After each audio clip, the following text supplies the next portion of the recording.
1947 भारत आज़ाद हो चुका था, लेकिन आज़ादी किसी उत्सव से ज़्यादा एक संघर्ष की शुरुआत थी।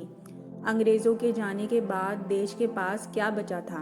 टूटी हुई अर्थव्यवस्था, बिखरा हुआ समाज और दिलों में गहरी चोट। जिन गलियों में कभी रौनक हुआ करती थी, वहाँ अब बर्बादी पसरी हुई थी। मिलें बंद हो चुकी थीं, खेत सूख चुके थे और लोग भटक रहे थे, अपना घर, अपना परिवार और अपनी पहचान ढूंढते हुए। विभाजन ने भारत की आत्मा को झकझोर दिया था। लाखों लोग ट्रेन की छतों पर बैठे हुए, बैलगाड़ियों में ठुसे हुए, नंगे पांव चलते हुए अपनी ज़मीन छोड़कर कहीं और जाने को मजबूर थे। हर तरफ भय था, चीखें थीं और अनिश्चितता थी। जिन्हें नया देश मिला, उनके पास जीने के साधन नहीं थे। लेकिन एक सवाल सबसे बड़ा था, क्या हम इस देश को फिर से खड़ा कर सकते हैं? किसी को भरोसा नहीं था, लेकिन कुछ लोग थे जो चुपचाप इस बिखरे हुए भारत को जोड़ने में लगे थे। सरदार पटेल, जो देश की 500 से ज़्यादा रियासतों को एक धागे में पिरो रहे थे।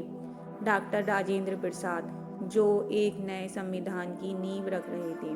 और पंडित जवाहरलाल नेहरू, जो आधुनिक भारत के सपने को हकीकत बनाने के लिए दिन रात मेहनत कर रहे थे। रातों को जलने वाली लाइटें, बिखरे हुए कागज़ों के ढेर और कॉन्फ्रेंस टेबल पर बैठे हुए चेहरे सिर्फ लोग नहीं, ये भारत के भविष्य की इमारत बना रहे थे। जो लोग अंग्रेज़ों के लिए सिर्फ एक उपनिवेश था, उसे अब एक राष्ट्र बनाना था। एक ऐसा राष्ट्र जो खुद को पहचान सके, खुद पर गर्व कर सके। पहला स्टील प्लांट बना, पहली ट्रेन चलाने की योजना बनी, पहला आईआईटी खुला, पहला वैज्ञानिक प्रयोगशालाएं बनी। खेतों में नए बीज बोए जाने लगे, स्कूलों में बच्चों की हंसी सुनाई देने लगी और शहरों में फिर से चिमनियों से धुएं उठने लगे। ये धुआं सिर्फ आग का नहीं था, ये उम्मीद का था।